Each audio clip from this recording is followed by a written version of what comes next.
Hey everybody, I'm Ethan. And I'm Jesse. And today we're going to be taking a look at the Ride1Up Core 5. Next on Now Let's Review. Before we start the review, we just want to let you know that Ride1Up did send us this bike for review, but that doesn't affect the way that we're going to review it. All of our reviews are based on our thoughts and opinions of every bike that we get. The first thing you will likely notice about the Core 5 is how elegant it looks. This bike is really nicely put together and well designed, and it shows. The battery is also fully integrated into the aluminum frame, which makes it hard to tell that this bike is electric. The riding position is very comfortable. There's a slight forward lean, but it's still fairly upright and still comfortable after riding for a while. We'll put up a screenshot of the bike's dimensions so you can pause the video to look if you're interested. So Jesse, what are your thoughts on the looks and the build quality of this bike? The design is really, really nice. I really like this lower tube, how they incorporated the battery, and key slot right there is fine.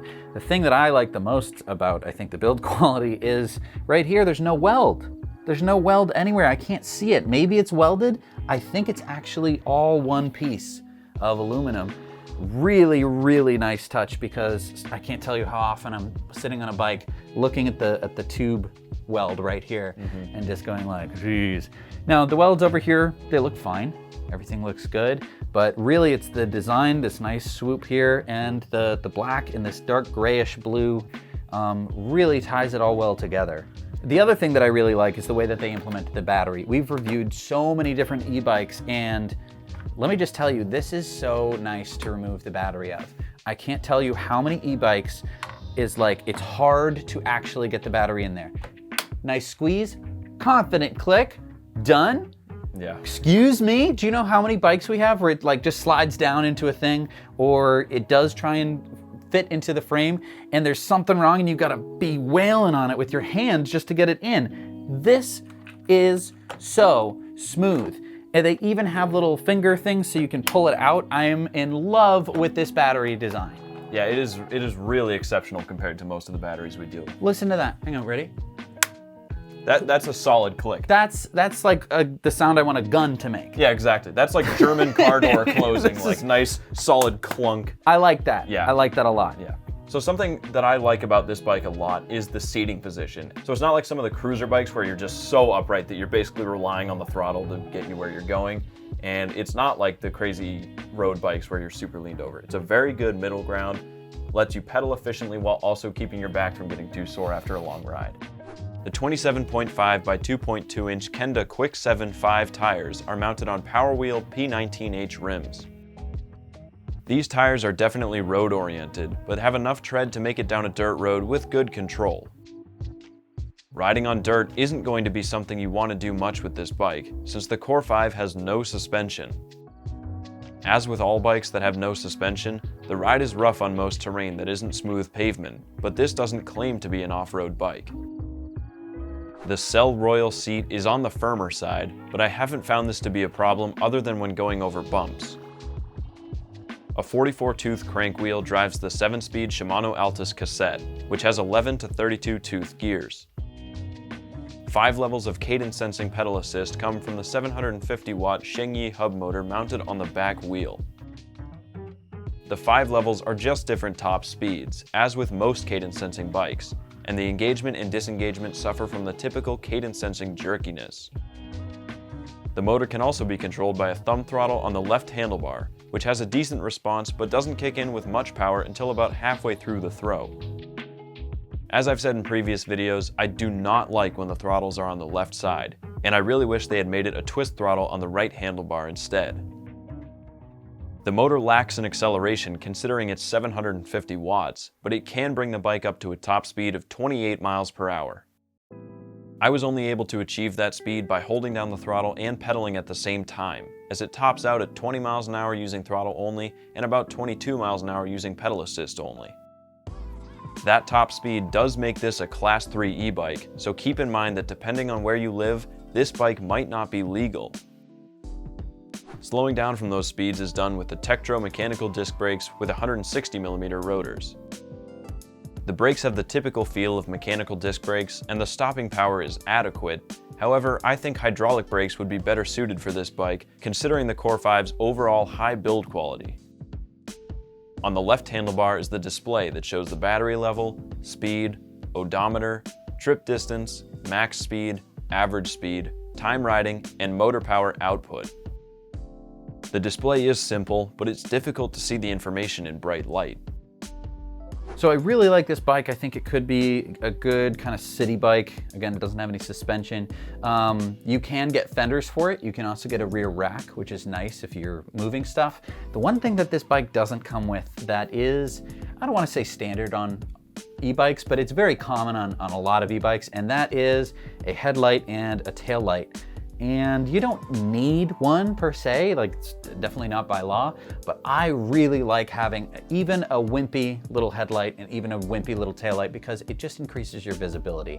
So if you were to be getting a bike like this and you're gonna be riding with any kind of traffic, I highly recommend a Lumos helmet and maybe even a strap-on headlight or something that could be recharged. In particular though, these Lumos helmets are exceptionally good and convenient for kind of making yourself more visible as a bike rider because you need to wear a helmet anyways. Well, you don't need to, but I very much recommend that you do. These helmets, obviously, as you can see, have very, very bright integrated headlights and taillights. This one is the Lumos Matrix, so you can have all kinds of cool stuff show up on here. Pre-made patterns and custom ones like this. We have NLR going for Now Let's Review. They also have little built-in directionals that you strap onto the handlebars of the bikes. And look at this. I'm going to the left. I'm going to the right. Yeah, so super, super cool. If you want to pick one of these up for yourself, head on over to lumoshelmet.co and use our code NowYouKnowLumos to get a discount on your order. Powering everything is a 48-volt, 10.4 amp-hour re-engine EEL Pro battery with LG cells and a smart battery management system that gives the Core 5 a claimed range of 20 to 40 miles per charge. Because of the weather and the timing of making this video, I didn't get a chance to personally test the range of the Core 5, but I would estimate based on the riding I've done that somewhere in the middle of the claimed range is probably achievable. As with any bike, you will get more or less range depending on a multitude of factors, including rider weight, riding style, terrain, temperature, and so on. The Core 5 weighs 45 pounds, which is surprisingly light considering the size and quality. It has a maximum weight capacity of 275 pounds, so it should be able to accommodate a variety of riders. So now, considering the style of this bike and the seating position and the motor power and everything, who would you say this bike is for?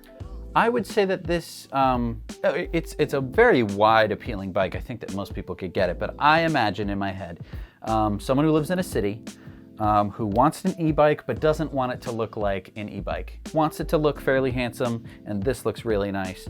And I would definitely throw on a fender kit and maybe even the rear rack. Yeah, like you said, this bike basically can be for anybody. It does have a very wide appeal. It's very bike-like. Exactly. It's not flashy, which I like. It's very low profile, which means that if you are riding in an area where people aren't exactly thrilled about having e-bikes around, you can very likely get away with riding this because it doesn't stand out as an e-bike. I would say this bike is for basically anyone who lives in an area with smooth roads and bike paths. All right, Ethan, how much does this bike cost? Do you have any guesses, considering the quality and the looks and everything? I would say probably in the $1,500 to $1,600 range. A lot less. This Really? bike is currently on sale for $1,045 US. No $100 way. off the normal price. So Wait, so what does it go for without a sale? So $1,195, which even so is a ridiculous price for this bike. Like really, really good quality bike for that price. I mean, just for the paint alone. The paint is exceptional. But again, the battery. Oh, it's so nice. And like, I don't know if we showed this, but the whole battery is painted. Like, no way. the entire, Oh my all sides of gosh. the battery. And I think it's all metal too. Oh my God, it is. You could really back off, punk. Yeah, seriously, someone tries to steal your bike, you just beat them down with the battery. I love that. Okay, well, that's cool. Yeah. Yeah, that is a great price for something that looks far more expensive. And feels far more expensive. Like, this just feels like a high quality bike. I mean, a 750 watt motor for about $1,000? Yeah. That's really nice. Put on top of that everything else in terms of build quality, that's great. As it stands, wow, is this a great deal. Thank you so much for watching this review on Now Let's Review. If you like this review of the Core 5, make sure to share it with someone who might be interested. Also, like the video, it helps us out. Subscribe if you're interested in this kind of content. We have lots of reviews of electric bikes, scooters, skateboards, motorcycles coming up, cars coming up, all kinds of cool stuff, and we will see you next time. Now let's review.